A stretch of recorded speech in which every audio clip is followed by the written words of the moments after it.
할렐루야. 할렐루야. 네. 할렐루야. 사순절 첫 주 예배로 하나님께 영광을 올려드리는 귀한 주일이 되었습니다. 이제 우리가 제2의 수요일로 시작하여서 하나님 앞에 사순기를 시작할 때 우리가 예수님의 사랑을 기억하셔야 되겠지요. 오늘 말씀은 정말 누가복음 10장 37절 마지막 절에 이르되 자비를 베푼 자니이다. 예수께서 이르시되 가서 너도 이와 같이 하라. 이와 같이 하라 라는 제목으로 우리 은혜 받는 귀한 시간이 됐으면 좋겠습니다. 아멘. 그렇습니다. 어느 날 한 율법사가 이제 예수님을 찾아와서 질문을 해요. 예수님, 내가 무엇을 하여야 영생을 얻겠습니까? 라고 질문을 한 거예요. 그럴 때 예수님은 담담하게 율법 교사에게 다시 물어요. 율법에 무엇이라고 기록하였으며 너는 그것을 어떻게 읽고 있느냐? 라고 질문을 하신 거예요. 그랬더니 율법 교사가 대답을 합니다. 내 마음을 다하고 목숨을 다하고 힘을 다하고 뜻을 다하여 주 너의 하나님을 사랑하라 하였고 또 내 이웃을 내 몸같이 사랑하라 하였나이다 라고 대답을 했습니다. 그랬더니 예수님께서 또 말씀하십니다. 그러면 너의 대답이 옳다. 그러니 그대로 행하여라. 그러하면 살 것이다 라고 대답해 주신 거예요.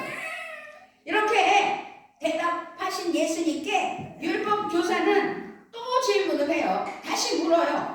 그러면 내 이웃이 누구예요? 라고. 여기서 오늘 우리가 깨달아야 될 것은 그렇다면 우리가 율법 교사와 같이 질문을 했을 때 우리는 내 이웃을 누구라고 생각하고 살아가고 있을까요? 어떤 사람이 예루살렘에서 여리고로 내려가다가 강도를 만난 거예요. 강도들이 그의 옷을 벗기고 때려서 거의 죽을 정도가 죽게 된 상태로 내버려 두고 다 뜯어간 거예요. 이 사람은 이제 죽어가며 고통 속에서 신음하고 있었죠.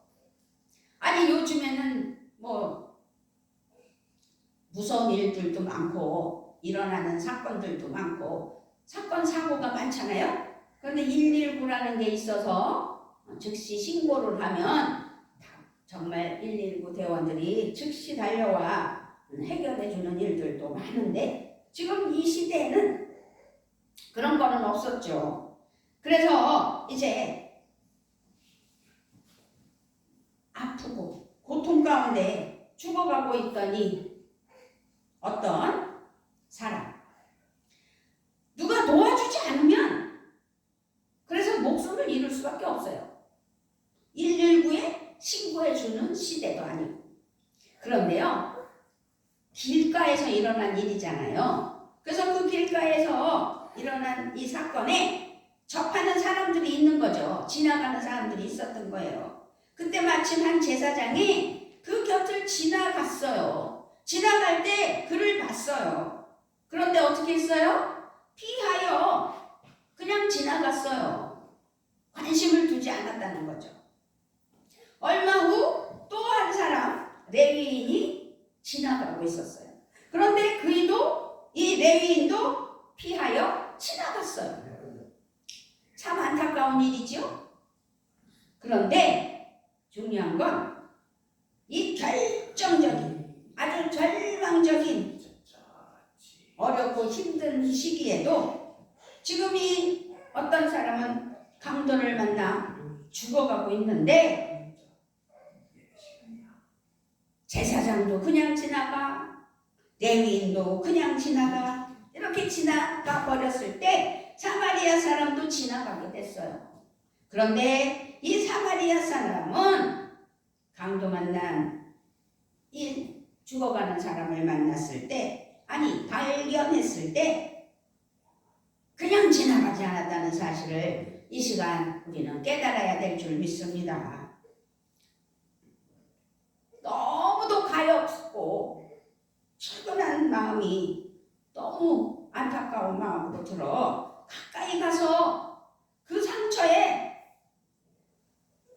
기름과 포도주를 붓고 씻어서 소독한 다음에 싸매고 그리고 부축해서 자기가 타고 온 짐승, 타고 온 낙타라든지 말이라든지 노새라든지 당나귀라든지 이런 짐승에 태워서 자기가 묵고 갈 숙소로 데리고 갔던 거죠. 그리고 돌보아 주었다는 거예요. 자, 하룻밤을 지났어요. 그런데 이 숙소 주인에게 자기는 볼 일이 있어 갔다 와야 되기 때문에 돈을 주면서 이 사람을 돌봐달라는 거죠. 성경 말씀에는 2데나리온이라고 표현했잖아요. 그런데도 그렇게 더 주고 돌봐주기를 부탁하면서 또 현명한 말이 비용이 더 들면 내가 돌아오는 길에 다 갚겠다고 이야기하는 거예요. 이 이야기를 마치신 이 이야기를 들려준 예수님은 율법 교사에게 물어요. 너는 내가 지금 제사장과 레위인과 사마리아인에 대해서 이야기를 했다. 이 세 사람 가운데 누가 강도 만난 사람에게 이웃이 되었다고 생각하느냐? 라고 질문하는 거죠. 아니 당연히 율법 교사는 대답할 수 있죠. 자비를 베푼 사마리아 사람이지요. 돌봐준 사마리아 사람이지요. 예수님이 단 한마디로 말씀하셔요. 가서 너도 이와 같이 하여라. 아멘. 오늘 말씀은 세 가지 질문으로 구성되어 있잖아요. 무엇을 하여야 영생을 얻겠습니까? 내 이웃이 누구입니까? 누가 이웃이 되어 주었느냐? 라는 거죠. 이 중에서 예수님의 질문이 이 이야기의 핵심으로 들어가는 오늘의 제목입니다. 예수님의 질문은 모든 것을 잘 살펴보며 뒤집어 보게 해요. 예수님의 질문은 아주 기가 막힌 거죠. 혁명적이다 라고 말할 수도 있어요. 예수님은요, 누가 내 이웃인가를 오히려 묻지 않고 누구의 이웃이 되어야 하는가 라고 물으신 거예요. 자기중심적이고 이기적인 생각을 이웃 중심으로 바꾸시는 거죠. 근데 이 율법교사는 내 이웃이 누구냐고 물었던 거죠. 사마리아 사람은 강도 만나 피 흘리는 그 사람이 유대인이든 그렇지 않든 누구든 상관하지 않았다는 거죠. 그때 그 시절에 그 상황에는 사마리아인을 취급하지 않았잖아요. 인정하지 않았잖아요. 그런데 그 장본인인 사마리아인은 강도 만나 피 흘리고 죽어가는 그 사람이 자기를 하대하고 피하고 경멸하는 유대인이라든지 어떤 사람이든 상관하지 않았다는 것. 우리는 여기서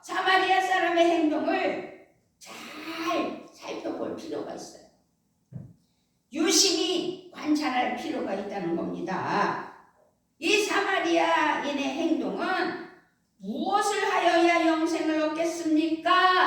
라고 율법교사가 질문한 인생의 핵심 질문에 대한 예수님의 대답이다 라고 말씀드릴 수가 있어요. 결론을 말씀드리자면. 그렇기 때문에 오늘 우리가 하나님 앞에 바른 신앙으로 이 사순절을 보내면서 예수님이 우리에게 얼마나 큰 은혜로 우리를 정말 강도 만나서 죽어가는 사람을 살려주신 예수님이구나 라고 믿었으면 좋겠습니다. 어쨌든 본문으로 돌아가면 사마리아 사람은 강도 만난 사람을 보고 어떤 생각이 들었어요? 불쌍한 생각이 들었어요. 불쌍하다고 여긴 거예요. 33절에 보니까 어떤 사마리아 사람은 여행하는 중 거기 이르러 그를 보고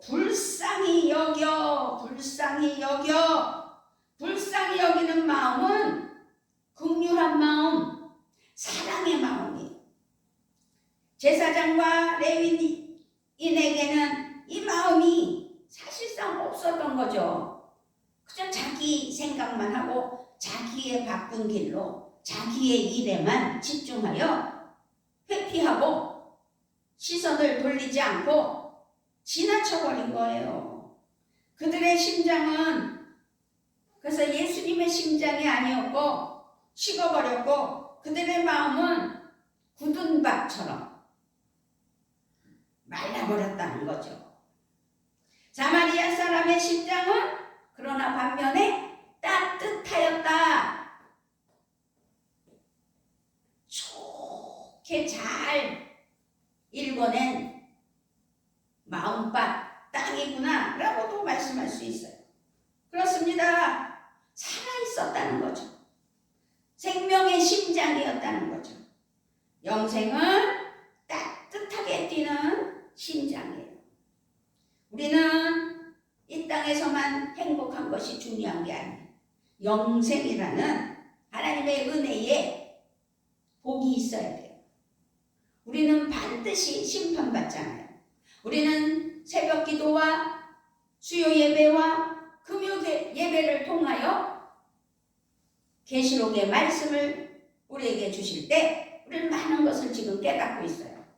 그러므로 우리가 가져야 할 마음이 어떤 마음인지 오늘 사마리아 이 사람을 통하여 죽어가는 그 강도 만난 자를 바라보면서 불쌍히 여겼다고 했는데 우리도 모든 삶 가운데 긍휼한 마음이 있고 불쌍히 여길 줄 아는 사랑이 있어야 될 줄 믿습니다. 아멘. 우리는 숨을 쉬고 살아요. 숨을 쉬고 산다는 건 심장이 뛰고 있다는 거예요. 이렇게 심장이 뛸 때 불쌍히 여기는 마음이 항상 넘쳐나야 된다는 겁니다. 남의 일이 내 일이 되고 남의 아픔이 나의 아픔이 되고 나의 절망이 나의 절망이 되는 그래서 베풀고 내 선에서 할 수 있는 만큼 서로 나누며 살아가는 거죠. 제사장과 레위인은 율법의 핵심인 불쌍히 여기는 마음을 잃어버렸던 거예요. 이들은 하나님의 사람이 아니라 실상 타이틀을 가진 종교인이었다라고 말할 수 있어요. 신앙인이 아닌 종교인. 밖에 나가보세요. 세상에 나가보세요. 종교 가졌나요? 아니요. 무교요.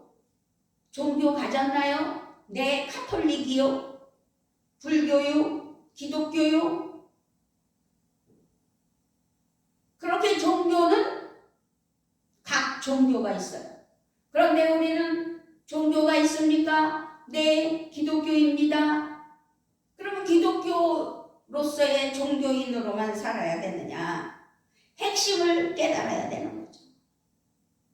참 신앙인이 돼야 되고 참 믿음으로 하나님께 인정받아야 되고 그래서 이 땅에서 하나님 은혜 아래 승리하는 삶을 살아야 되는데, 오늘 주신 말씀이 예화의 이야기지만 사마리아인처럼 불쌍히 여길 수 있는 믿음이 필요하다는 거죠.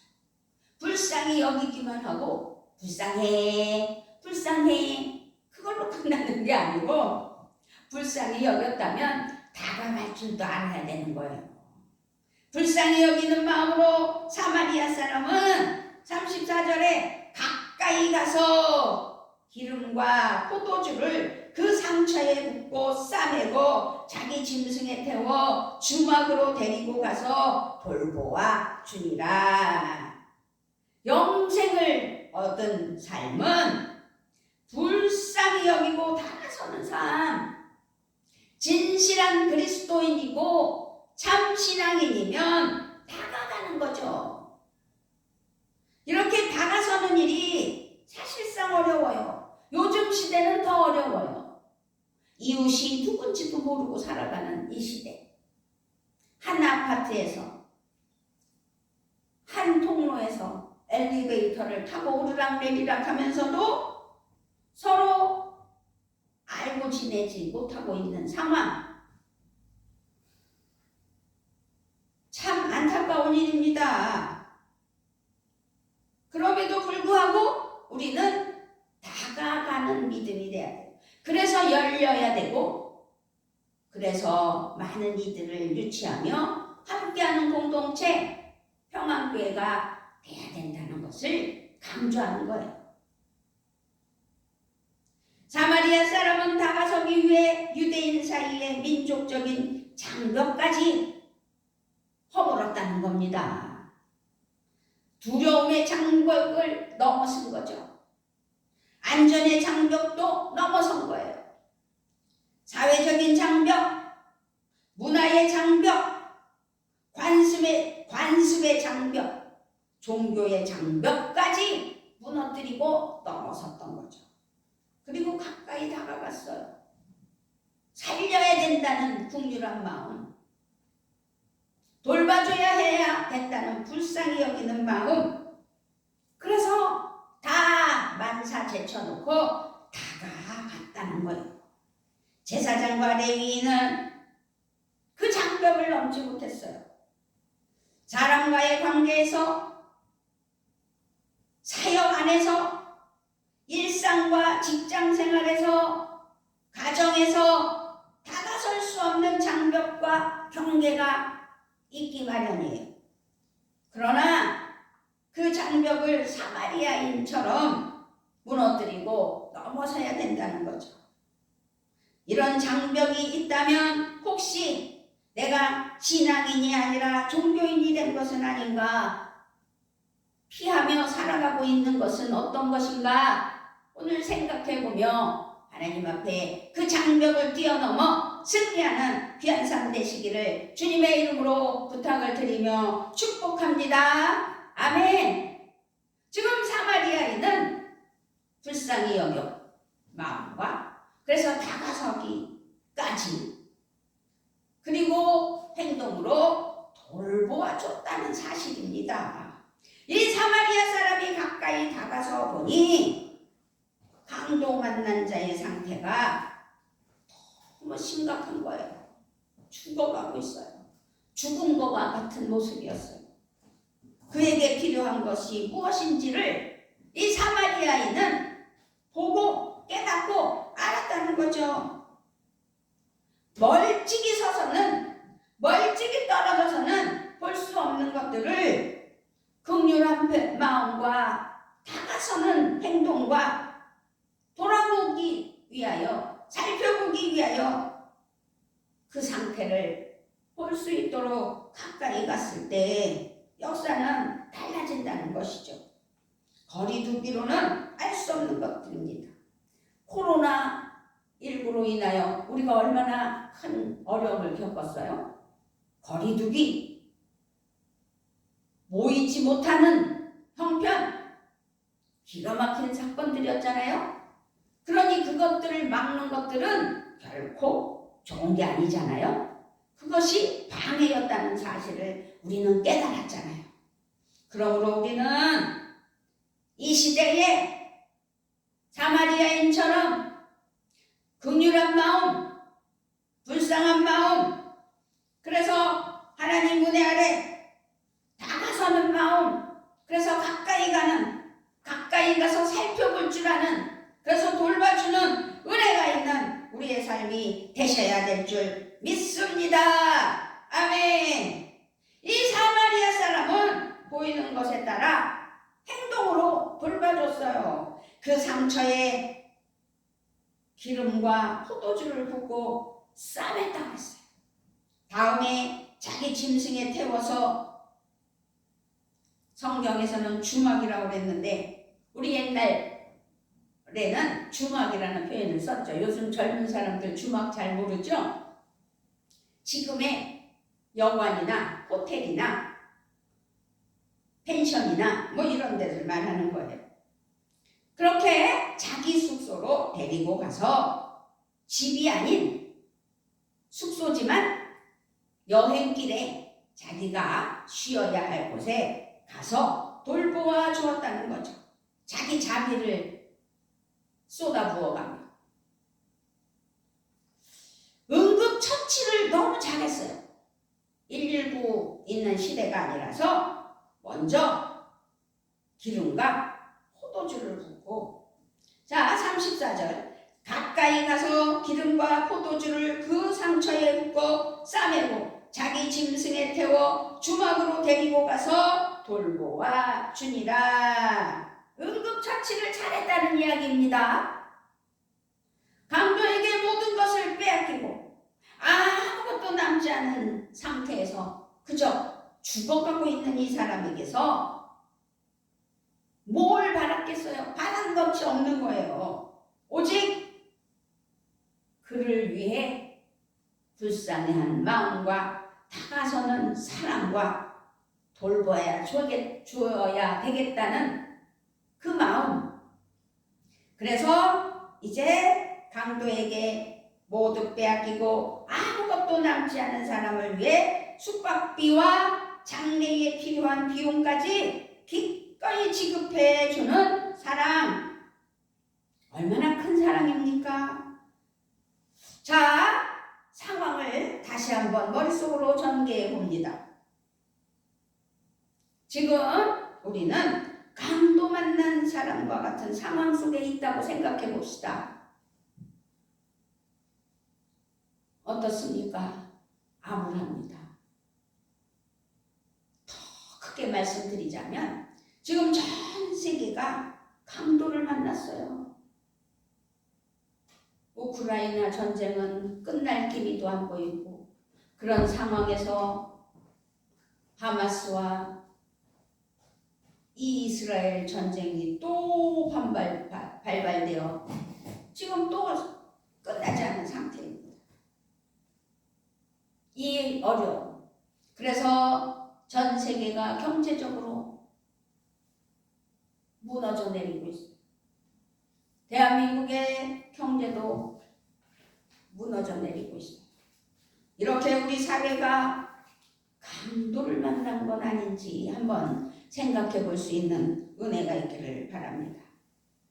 그렇습니다. 이런 상황에서 우리는 어떻게 생각하고 어떻게 행동해야 하는지, 오늘 말씀을 바탕으로 예수님께서 내게 말씀하시는 것이 무엇인지 생각해 볼 수 있는 오늘이 됐으면 좋겠습니다. 예수님은 우리를 위하여, 인류를 위하여 자기의 몸과 마음과 정성과 모든 것을 다 물과 피를 쏟으며 이 땅에 오셔서 우리를 살려주셨어요. 그래서 우리는 부활하신 예수님이 하늘에 오르셔서 다시 오실 것을 기대하며 재림 예수를 기다리며 부활 신앙으로 살아갈 때 먼저는 예수님이 나를 위하여 십자가에 못 박혀 돌아가셨다는 사실을 잊어버려서는 안 되기 위하여, 부활절을 기념하기 위하여 사순절을 보내는데 오늘이 사순절 첫 주일입니다. 주님은 우리에게 기대하시는 것이 있다는 사실을 기억했으면 좋겠습니다. 우리가 진정한 하나님의 사랑하는 자녀라면, 아니 종교인이 아닌 신앙인으로서 하나님 앞에 참된 하나님의 자녀라면 율법의 조문에 갇히어 살아가는 것이 아니라 율법의 정신을 되살려 행동하는 것이 얼마나 중요한 것일까요? 변화되어야 할 사람은 그래서 오늘 나 자신이라는 사실을 기억했으면 좋겠습니다. 아멘. 나의 이웃을 찾기 전에 내가 누구의 이웃이 되어 주어야 할지 진지하게 생각하며 하나님께 회개하며 돌이키며 하나님께 여쭈어보는 귀한 시간이 지금이라는 사실을 기억했으면 좋겠습니다. 우리 평안교회 하나님의 사랑하는 성도 여러분, 우리는 종교인, 기독교인으로서의 종교인으로 사는 것보다 기독교인으로서 신앙인으로 살아가는 것이 옳다는 것을 오늘 깨달으셔서 승리하는 삶 되기를 주님의 이름으로 부탁을 드리며 축복합니다. 아멘. 율법주의자에서 사랑의 사람으로 불쌍히 여기고 가까이 다가서며 필요함에 따라 돌봐주는 영생의 삶으로 살아가야 된다는 것이지요. 쉽지만은 않아요.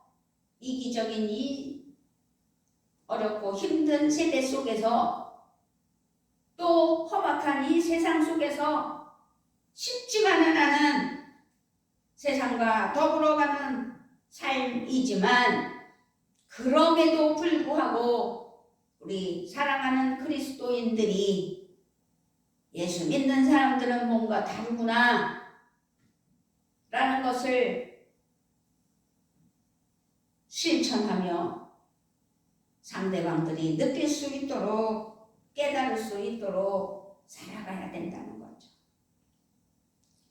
자, 우리 37절에서 후반전에 예수께서 이르시되 가서 너도 이와 같이 하라. 요것만 한번 크게 3번 외쳐봅니다. 시작. 예수께서 이르시되 가서 너도 이와 같이 하라. 예수께서 이르시되 가서 너도 이와 같이 하라. 예수께서 이르시되 가서 너도 이와 같이 하라. 아멘. 아버지 하나님 감사합니다. 가서 너도 이와 같이 하라.